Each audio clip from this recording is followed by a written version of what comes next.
1 week ago, I uploaded a video to my YouTube channel titled Tati. This video was a direct response to the video that Tati Westbrook uploaded to her channel titled By Sister. Before I say anything at all in this video, I want to make it very, very clear that everything I said in that video in regards to my sentiments towards Tati and my apology, I stand behind 100% and still reign true. I know I got emotional in the video. I apologize. It was something very, very hard for me to deal with, especially when it came to talking about my very own mother. In Tati's video, she discusses many of the different reasons as to why she was choosing to close a chapter in her life that I was heavily involved in, making many of our private issues very, very public, and now millions and millions of people have weighed in with their opinions and speculations on subjects that they honestly know absolutely nothing about. I will not ask for sympathy, and I will definitely not ask for forgiveness either, but I will ask that you watch this entire thing all the way through before forming any further opinions or talking about this story more. Hello, Future James here, popping in quickly. I know doing an insert in a video like this is not professional, trust me, but I filmed this several times now, and as time keeps going on, more and more things keep coming out into the public, and more people are speaking on the situation, and it is very important to me that this video has all the information, all the facts, all the receipts, and is current and present because I will not be addressing it again after this matter. This morning when I was editing this video, I noticed that last night, Tati had uploaded a video to her channel called Why I Did It, and this morning, Jeffree Star was on Snapchat talking about the whole situation. First and foremost, I do want to issue a thank you to both Jeffree and Tati for taking some of the responsibility for blowing this whole thing up and for starting everything. I really respect that a lot, and I also appreciate the fact that they are trying to redirect the hate away, because I think we're all aware at this point that it has gotten way too far. The past week on the internet has been the darkest I think we've all ever seen, and it's also been the darkest time that I've ever had to go through in my life, and my thoughts got to a really scary place. Watching Tati's video, it's clear to me that she also is in a really dark place as well, and has been pained by this whole situation. If I've known anything about Tati over the past 3 years, it's that she has a huge, huge heart. There's no denying that, and I think that, or I do believe her when she says that she did not want this to get so vile. I don't really think any of us thought it was going to be as big as it really was. In both of their videos, Jeffree and Tati both mentioned that they hope that I'm able to change and that we can all move on from this situation, and trust me, I agree. There's nobody that wants this over with as much as I do. But in Tati's second video and in Jeffree's Snapchats, they both said that they stand behind everything that they mentioned. And unfortunately, there have been allegations made against me because of these things, and I don't really feel comfortable just moving on from those. I would like to take this video today as an opportunity to kind of explain everything that has happened and address literally everything. There's a lot that happened behind the scenes leading up to Tati's video, and there's a lot that happened behind the scenes and publicly after Tati's video, and I feel as though it is my responsibility to kind of let you guys in on those, because there's a lot of misinformation going around and it's just not really good. Just like Tati said in her video, this whole situation is a lot bigger than just vitamins, and I think anybody who's kind of followed the situation is well aware of that at this point. Trust me, I am too. There are way bigger issues here that I will be discussing and talking openly and honestly about later on in this video. I have a few notes in front of me here, and I want to make sure that I hit every single point and that I don't miss anything. But that being said, to get to those issues, this did start with vitamins. It was kind of the catalyst, so I want to make sure we kind of go in order and you guys are able to get the full context and full story of everything that has happened. Starting off, my friends and I all attended Coachella weekend 1 from April 11th through 15th, and I had an artist pass provided to me by a brand. We had a really, really good weekend. I mean, you guys saw the Snapchats, Instagram pictures, and outfits, and my video. It was really, really fun, and we will definitely never forget it. But at Coachella, I had drama with a boy that I had been talking with for 5 months prior, and it all kind of clouded the overall memories.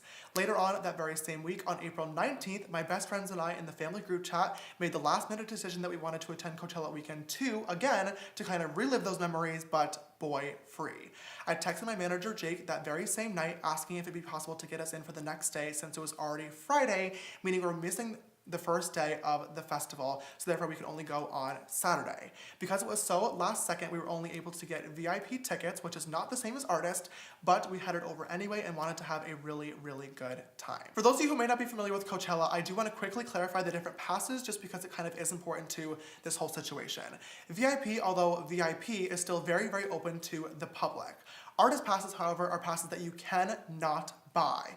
The only way you can get a hold of them is through a brand getting them from the actual festival or through having a personal connection to one of the artists or bands that are playing. It's in a very, very highly secured area that is not open to the public. Along with artist passes though, there's also something called a performer pass and backstage passes and a lot of other things that can keep you more protected. Keep in mind, weekend 1, I did have an artist pass. Weekend 2, I had a VIP going into the situation. When we walked into weekend 2 with me and my friends on Saturday, April 20th and Sunday, April 21st, we noticed that there was a major difference in the crowd. We were in the VIP section and I started getting mobbed really quickly at a super unsafe capacity because, as many of you guys know, whenever we stop to take a photo, kind of other people tend to come and it just turned into a big situation, and it honestly was not safe. I had remembered from weekend 1 that my friend Nikita Dragon, who I was with a lot of the time, was brought by Sugar Bear Hair and had an artist pass, personal security, and backstage passes and was very taken care of and safe. When I felt unsafe in the situation, I panicked and I texted Nikita and asked her if she had a connection to the Sugar Bear Hair team that could potentially help me out. Nikita replied right away and she gave the Sugar Bear Hair team my personal phone number, to which they reached out to me and offered to come rescue me with a pass and backstage access and security to make sure that I was okay and was able to enjoy the festival along with my friends. You went to Coachella, somehow had a security issue, and magically Sugar Bear Hair is there with a contract in hand to save the day for you and all of your friends.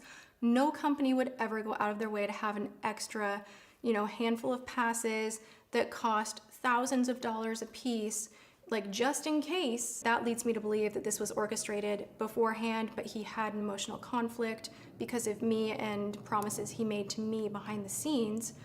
So he had to come up with a very clever story and didn't tell me right when he got back, but after the little bit was posted on their launch day. Despite what Tati said in her video, this whole situation was definitely not a big scheme that was orchestrated beforehand. It really did happen on the spot. The Sugar Bear Hair team texted me the proposal right away. No money was involved, and with no time to negotiate, in a panic, I signed, and that was that on that. James Charles, he had 9 days after Coachella to talk to me. On Monday, April 22nd, which was one day after Coachella, I was due to post my stories based on my contract. And up until that moment, I honestly had not thought about the fact that Tati was a Sugar Bear Hair competitor. And in that moment, I thought that as a friend, she deserved a courtesy text to let her know the context of the sponsorship and everything that was going on. To not even get a phone call, to not even get a text a few days prior, but right after that sponsored post went up, to have a text like, "Hey mom, love you, I'm stressed.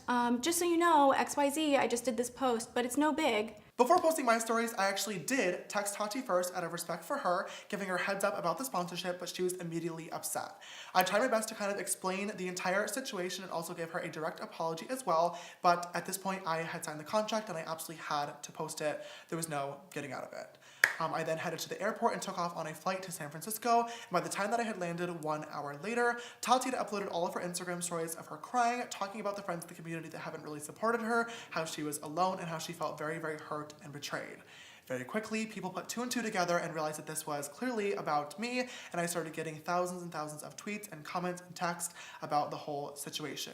Throughout the next several hours, I made countless attempts to text both Tati and her husband James, and many phone calls as well, trying to reach them, all of which they did not respond to. And later on that night, while sitting in my hotel in San Francisco, because I could not reach Tati, I issued a public apology directly on my Instagram because I really wanted to make sure she saw that I was sorry, and I wanted to end the situation by taking full responsibility for my actions. Over the next several days, I made countless attempts to contact both Tati and her husband James on all their different phone numbers. I texted and called Tati's business number, her family number, and also James's personal phone number as well. After a full entire week of trying to reach out and handle things in private with Tati and her husband James and getting no response, I figured at this time it'd be best to just respect their space, give them their privacy, and that whenever Tati was ready, she would reach back out to me to handle things in private and hopefully move on with our friendship. That is everything in regards to the Instagram stories. Now that we've talked about that, I want to discuss a few of the things in Tati's video that were misleading and false. The reason that James always said that he couldn't promote Halo on his channel and really do like, you know, heavy endorsement was because he has a teenage audience and it would just be inappropriate. Now, this time was just confusing to me, mostly because this conversation never actually happened. If you guys know my channel, you would know that I don't really do dedicated product reviews ever, which is what Tati is known for.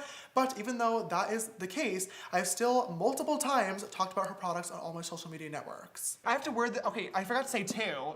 Hello. I'm going to a really important event later on tonight. My best friend. We are going to a very important event. Yes, this is true. And this is a very important launch to me because it is my best friend Tati. She's launching something new on Halo Beauty. Super proud of her. By the time this video is out, it'll already be up. So go check it out. Promo for Tati. Love you the most. Who doesn't need a little beauty boost every now and then? Two of the following statements are real claims made by the original Halo Beauty Booster supplement. Oh! Which are the real ones? Can I just say I love you guys for putting a Halo question in there. We originally I love you for that. I just received my package from Halo Beauty. This is Tati's brand new brand. I did not tell Tati that I was buying these, but I did pay for these myself because I just wanted to support her, and I'm so happy. I know she's getting a lot of backlash on this, which is making me so mad because I know she's worked so hard on these for the past several years now. Congratulations, Tati. I love you literally so much, and I'm very, very proud of you and all your hard work. I do want to keep this video strictly based on facts and receipts, but one of the most hurtful things Tati did in her video was bring up my mom and question her parenting. No tears this time. My mom is the strongest woman I have ever met. She is kind, she is creative, and she is caring. She is a cancer survivor, and she balances a marriage, a full-time job, and raising two boys with absolutely crazy lives. She's taught me so much in the past, and when I've made a mistake, she has never turned to public humiliation as a form of punishment. All that being said, I love my mom, and I think she's doing a damn good job, if I do say so myself. The last phone conversation that James Charles and I had, he said some things telling me about a situation that happened in Seattle at my birthday, and it literally made me want to vomit. Oh my God, you tried to trick a straight man into thinking he's gay yet again, and somehow you're the victim. You know, it's really disgusting to manipulate someone's sexuality, especially when they are still, you know, emerging into adulthood and don't quite have everything figured out. You are using your fame, your power, your money to play with people's emotions, and you're doing that to have them behave sexually in your favor, even if they're straight. And you know what? That's not okay. And how dare you laugh about it and make meme after meme and retweet and this and that, and I love straight boys, and make it a joke. Because this behavior is not normal, it's not okay. Cracking someone's sexuality is not an escape room. First of all, I'm a 19-year-old virgin. I talk about boys quite a lot on my social media networks. Clearly at this point, it is not acceptable anymore. We're talking about that in a little bit, I promise you. But just thought I would bring it up, put it out into the universe. I don't really get a lot of action. We have probably guessed this at this point. So that being said, I have never and would never and will never use my fame, money, or power to manipulate or get any sexual actions from a guy. That is disgusting. It is not me. And the fact that Tati brought this up blows my mind because she knows the real story. The story that we're talking about here is a situation that happened when I was in Seattle for Tati's surprise party with a boy named Sam. Now, I'm going to tell you the full story since everybody seems to be leaving out literally every single detail. In Tati's video, she mentioned that she was disgusted and had to apologize to her family for me apparently saying things that I wanted to do to a waiter and then justifying those actions by saying, I am a celebrity. Okay, this literally did not happen. What did happen is that me, Jeffrey, Nate, and my best friend Drew all flew to Seattle to surprise Tati for her birthday on February 14th. That night, we went out to dinner with Tati and James and her whole family, and we're in a restaurant. There was a cute boy across the restaurant that I kept making eye contact with and that I was interested in. And the conversation of dating for me and Jeffrey both came up at the dinner table, and we were talking about it for a very, very short period of time. The conversation never got inappropriate. Period. The boy that was involved with the story is named Sam. Now, when I originally wanted to do this video addressing everything, I did plan on crossing his name and keeping him completely private, but he has since come out and made a video of his own talking about the situation, just like Tati leaving out many, many details. But in his video and in the screenshots that I have, Sam mentioned that he was perfectly fine and found the flirting that I was doing flattering. So I'm not really sure why this got turned into something much bigger, but it simply was not. And he was looking at me later on that night. He started talking to the other employees story about me asking me if I had a Valentine, because this was on Valentine's Day, where he especially thought that I was very attractive and he wanted to get my phone number and all that. But the wait staff at my restaurant didn't let that happen. He left and it kind of just went untalked about. The I'm a celebrity thing is really incredibly frustrating to me because this is an inside joke between my friends and I that Tati has also participated in, and she twisted this to be something far worse than what it is. This is the joke that really is where we say I'm famous, not I'm a celebrity, and it's something that we don't say in public very often because without context, I get it, it looks and sounds really, really bad, trust me. Literally, famous is synonymous with anything good. So yeah, if my YouTube video does well one day, my friends will say, oh my God, James, you're so famous. But literally, if my friend takes a good Instagram photo, oh my God, you're so famous. If our boneless buffalo wings at Chili's are extra delicious one day, oh my God, these wings are so, so famous. It has nothing to do at all with fame, power, or money, which is what Tati alluded it to being. And it is so frustrating that she turned an innocent and funny inside joke that she has participated in into something so beyond disgusting. I'm going to try my best to make a long story very short. The next day, Sam slid into my DMs first and I happened to see it. We started talking back and forth and he mentioned that he was flattered by me flirting with him the night beforehand. Sorry about last night, you're very attractive. And then I responded with, it's all good, very flattering actually. A few minutes into the conversation, I asked him about his sexuality and he told me straight up that he was bisexual. Oh my God, you tried to trick a straight man into thinking he's gay. There was no straight men being manipulated anywhere in the story like Tati mentioned. Later on in the conversation, he asked when I was leaving Seattle and I told him the next morning, to which he responded, I wish we had time to hang out. And I said, hey, why don't you come over to my hotel tonight? We can watch a movie together. He said, sounds good. Later on, he messaged me first and told me, hey, straight up, I've never done anything with a guy before. I'm a little bit nervous. To which I told him there was absolutely no pressure. This is all shown in the screenshots. Sam showed up at the hotel. We watched the movie together and we cuddled. After the movie, I asked him if he wanted to kiss, to which he said yes. I get to the hotel room, we say hi, it's all fine. We end up watching a movie. And after that movie, he asked to kiss me. I said yes. And we ended up making out for around an hour. And if I'm being honest, he's the worst kisser I've ever kissed. Way too much tongue. All right, note taken. After making out with Sam for over an hour, I did invite him to sleep over at the hotel. And he kept telling me to stay, like, please stay, don't leave me. All this and that, but I really wanted to go home, so I left. Of course, I wanted to spend more time with him, but he said that he wanted to go home and be in his own bed and think about everything that was going on because it was quite a lot, and I definitely understood and did not blame him. He then left and sent me a message afterwards thanking me for being so understanding, and I told him that I would always be there for him if he needed literally anything. Point being, everything that happened in the hotel room was 100% consensual, and this is confirmed. I said yes. By the only two parties that were actually there being myself and Sam. After this night, Sam and I continued to talk for the next several weeks. At first, it was really, really great, but I noticed that his feelings towards me and sexuality were kind of wavering quite a lot, and I came to the conclusion that he needed to figure himself out and that I needed to move on because I kept getting hurt. Last important note to keep in mind about the timeline of the whole situation. On May 2nd, Sam texted me from his friend's phone saying that he was fully gay and needed to talk to me about something important. I called him, and instead of talking about that, he asked me if I was talking to another guy at the same time that I was talking to him. I was a little bit confused as to why I was being asked this, but I did answer him honestly, and then I asked him what made him come to a conclusion with everything. To which he said, I'm actually not fully gay. After dealing with this a million times, I was frustrated, and I hung up. Just to clarify, so there are no further questions, the point of including this screenshot is not to out Sam. Sam texted me saying he was fully gay, but it was a trap to get me on FaceTime so he could illegally record the conversation to include in the video that he was planning later on. Like I said, at the end of the conversation, I asked Sam how he came to this conclusion, and then he told me he was not fully gay, to which I hung up out of frustration. Later on, he texted me saying he was confirmed bi. This is why, in Sam's video, he included a screenshot of me telling him I did not think he was fully straight. This comment had a lot of people really upset and confused as to why I was telling somebody their sexuality, but there's a very simple explanation. Sam and I talked for a very, very long time, and his sexuality, like I said, wavered a lot. Every time that he was a little bit confused, we had open and honest conversations about it, and he always asked me my input, and I gave it to him.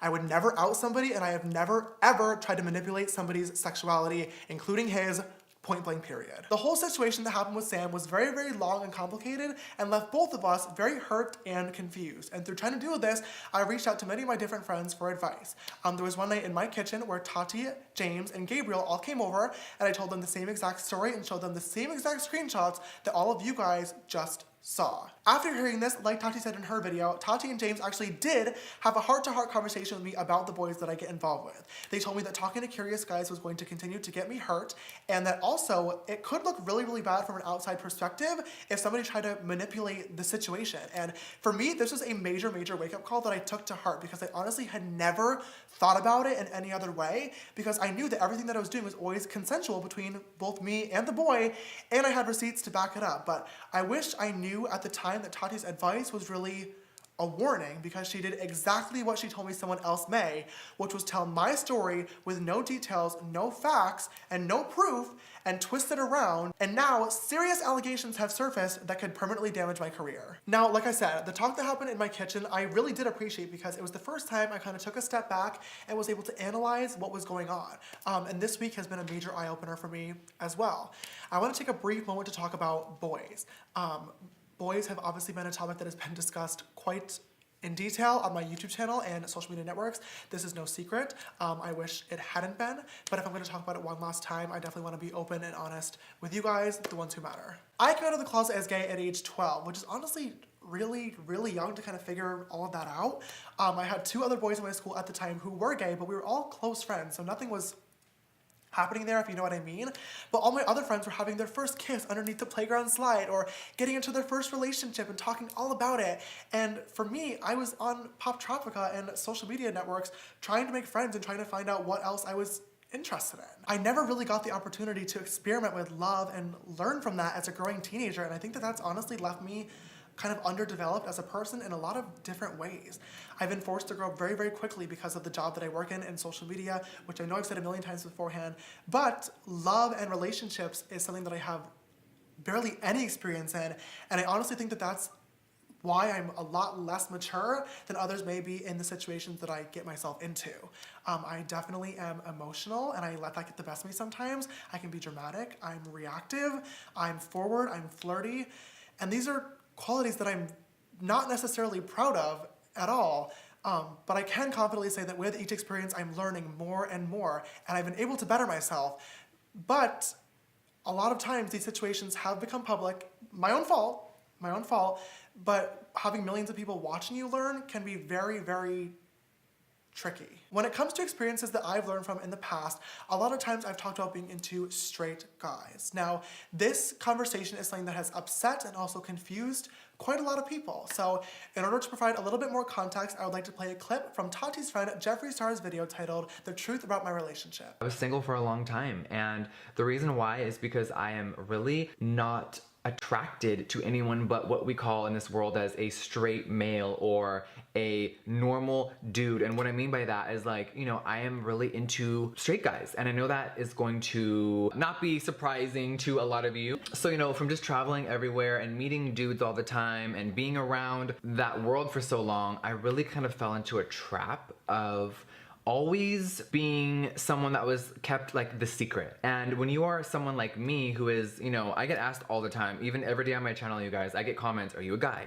Are you a girl? Are you transgender? Are you trying to transition? What are you? Being someone that is like me, that is a guy that looks like a woman, right? I keep doing this because so many people are not into labels these days, and I love that. I'm all about that. You do you, call yourself whatever you want, whatever you believe in. I think that is the beauty and the freedom of, you know, living, is we can be whoever we want to be. I've always been into straight men, and the problem with that my entire life is I never found real love, because straight men behind closed doors, they love people like me, they love hooking up, they love having fun, they love the relationship as long as other people don't know. I really like this clip from Jeffree's video because not only is everything in it very accurate, but I honestly feel like he did a great job of explaining a topic that is very confusing and complex and that not a lot of people understand, including me fully, to be honest.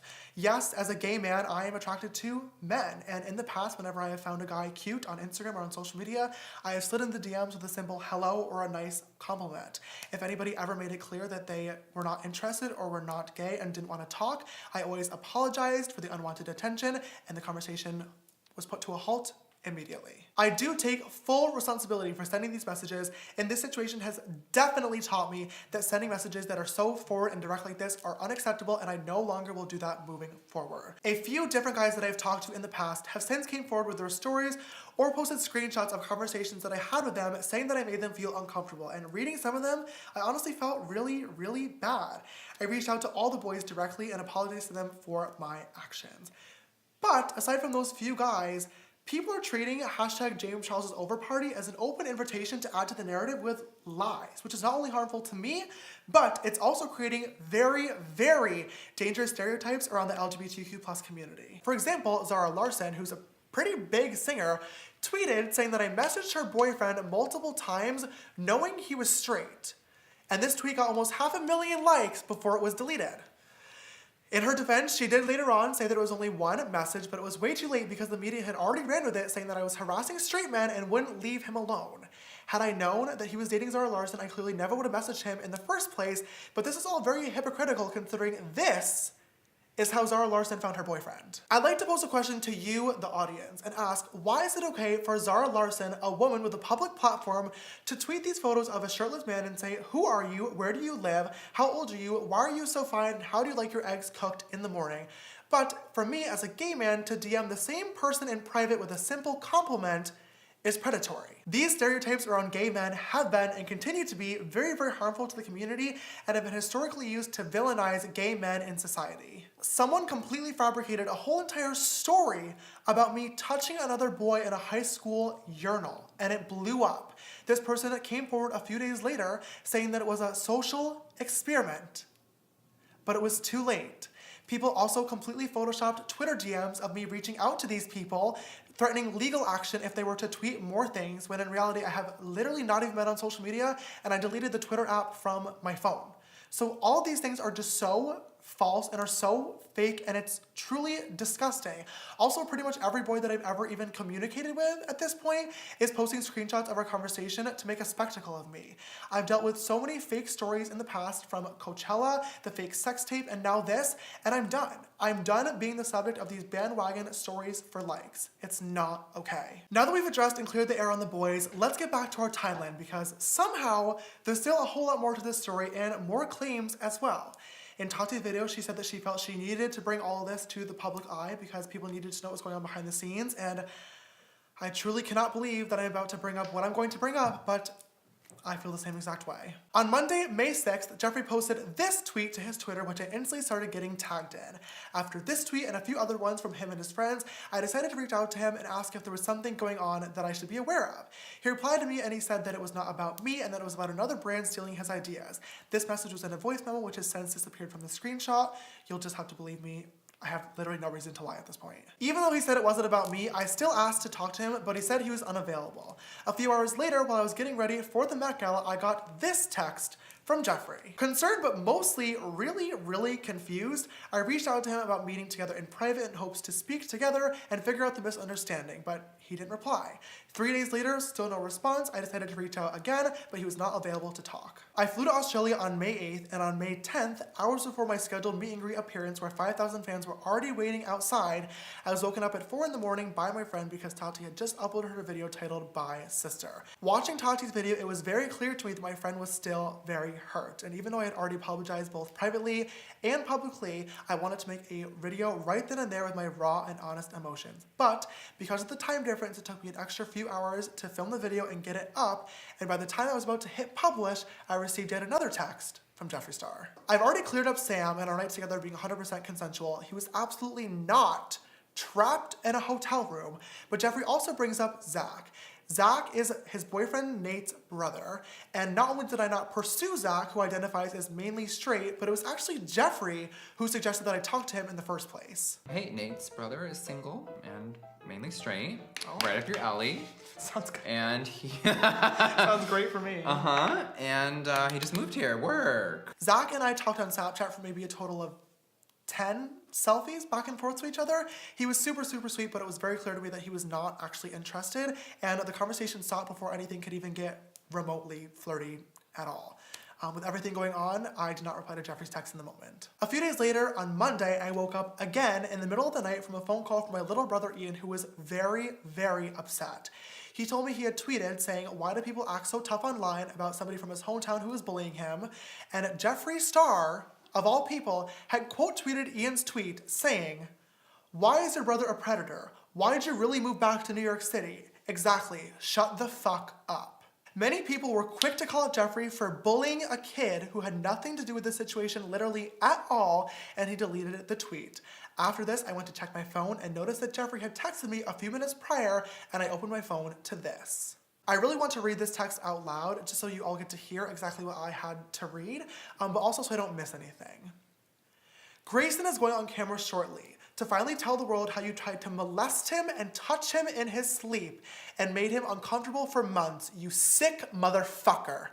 Next, Zach will be going on camera to tell how twisted and sick you were, trying to get him to like you and then make him feel bad when he didn't want to send you photos back. Then Sam from Seattle will be joining me and Cameron to talk about you trapping him in his hotel room. You need to be locked in prison for a very long time. You need the internet taken away from you. You are a danger to society." As disgusting as it is, I have to admit, bringing up Grayson Dolan was pretty clever. At the height of all these allegations and stories going around, both of the twins unfollowed me, not wanting to be associated, and fans started speculating that the rumors could be as to why. Too bad that aside from our pre-planned collaborative jokes that happened in the Sister Squad videos, me and Grayson flirting, nothing ever happened between us. And when all this went down, I knew Jeffree was lying because the twins were two of the first people to call me and make sure that I was okay. I already mentioned Zach, and I still have no idea who the Cameron Jeffree is referring to in this message is, but he also brought up Sam last, who we also already talked about. Later on that day though, Jeffree was right. Sam did upload a video to his YouTube channel telling the whole story. He left out almost all the details and included an illegally recorded FaceTime call, which was on May 2nd, told you to remember that. But even through all of this, he still managed to get the point across that our interactions were 100% consensual. Next was Jeffree's tweet to my little brother Ian. Now, I did say that this video was going to be solely based on facts, and I of course can't prove what Jeffree was trying to imply here, and I don't want to put words into his mouth. But since it's now open for speculation, might as well clear the air.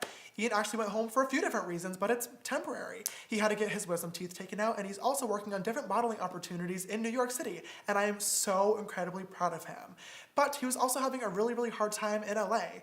Dealing with a public breakup and negativity online sent him into diagnosed clinical depression, which he is now being treated for, and he wanted to be with my parents. Nothing more. Last but finally not least, Jeffree posted this tweet claiming he hadn't seen me since February and that Nate banned me from their home. Now, this so-called ban is the first time I'm ever hearing of this, and I just think it's really funny that Jeffree brought this up, considering the fact that he's tweeted me twice in between February and now saying that he missed me. Regardless, he ended that tweet by saying I was a danger to society and everything in Tati's video was 100% true.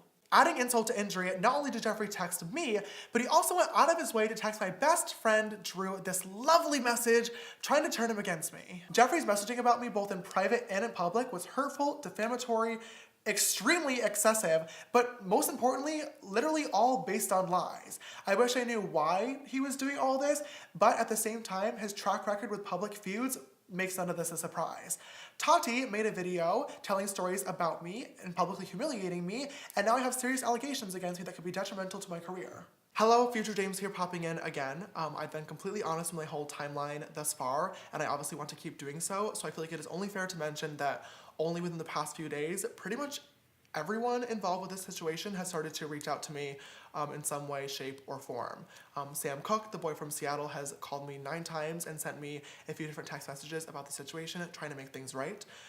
Tati and her husband James have tried to reach out in order to schedule a meeting, but only through a mutual YouTube rep that we share. And I've also heard from that same person that Jeffree was open to a meeting as well.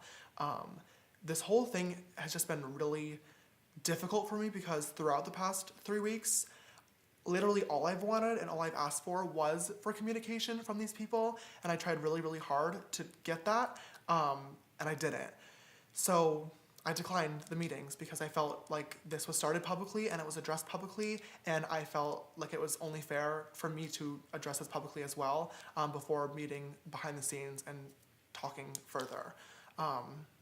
That sucks to say because I still have love for these people, and I hope that one day we all can sit down together in a meeting for closure and also to discuss how in the future, if problems do come up, we can talk in private with only us involved.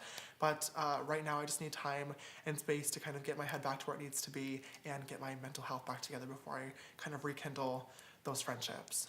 Because everything that happened still really, really hurt. And I like wouldn't wish what I went through upon even my worst enemy, no matter how angry I was. I've always tried to use my platform to spread positivity, but I feel like at this point it's my responsibility to be honest with you guys and tell you that the last few weeks of my life has literally been the most painful time that I've ever had to deal with. And my head and brain for a hot minute went to a place so dark that I didn't think that I was going to come back from. And I can't believe I just admitted that on camera.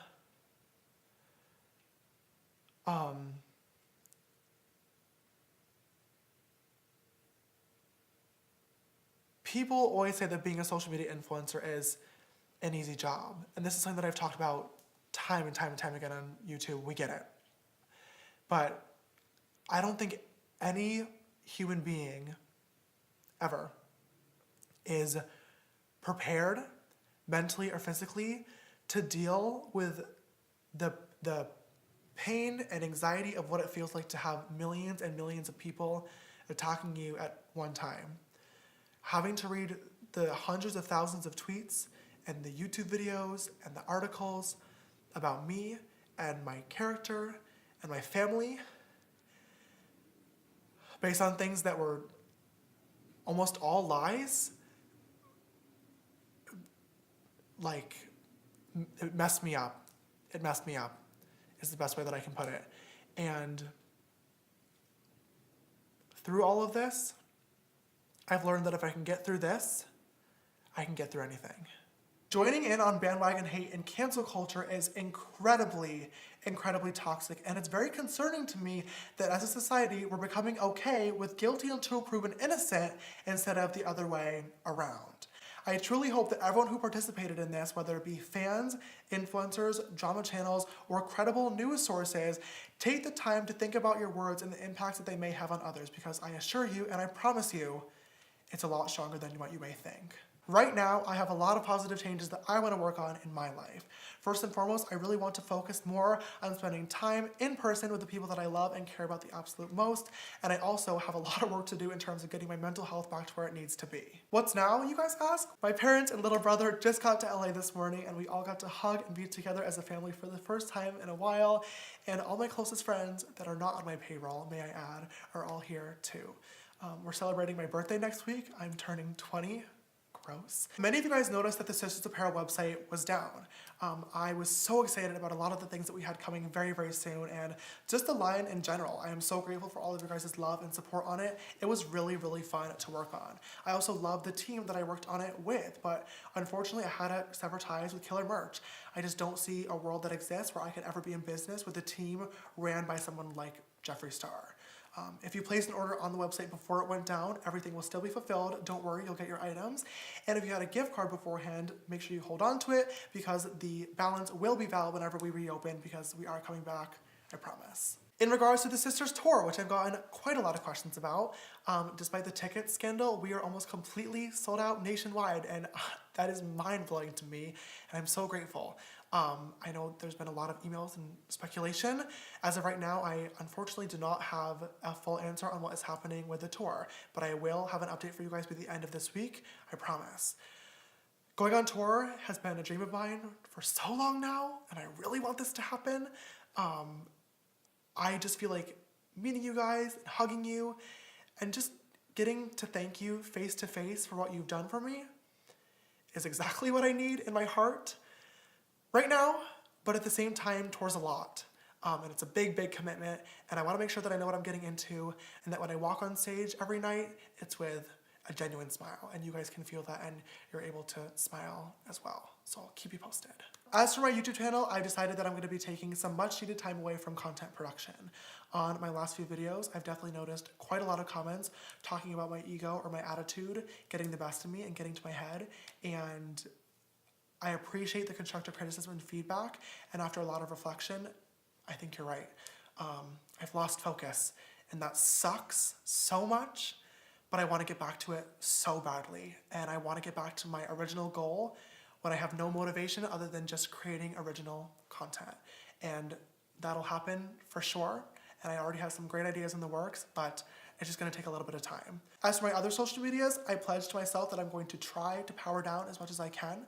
I'm sure I'll be checking here and there, of course, but I do really want to focus more on in-person time and the people around me that are loving and caring. And that includes all of you guys. Whenever I do come back, I don't know when it is, but I just cannot wait to show you guys a better version of me. I want to end this video today with two things, an apology and a thank you. To my sisters, I'm sorry if I disappointed you, and I'm really sorry that you had to watch all this go down. You saw a side of me that I'm really not proud of and that I know I need to work on changing, and trust me, I will be. I recognize the fact that I haven't always been the best role model, and that sucks. I've tried, but I will try way harder. But also to my sisters, thank you. Thank you for the messages and the tweets and the emails and the comments that I've received over the past week, making sure that I was okay. And the same thank you goes out to all the fans that were concerned, but offer constructive criticism in hopes that I'd be better. It does not go unnoticed, and you guys helped fill my heart with love when I truly didn't think anything would be able to. The same thank you also goes out to all my influencer friends that reached out to me in private to make sure I was okay during all of this. When it felt like the entire world hated me, it was really comforting to know that there were other people that understood the situation that were willing to show their love. I know who you are, you know who you are, and one day I'll make sure that all of you guys know who they are as well. I think that is all I got at this point. Thank you for watching if you made it all the way to the end, and in the spirit of turning something negative into a positive, bye, sister.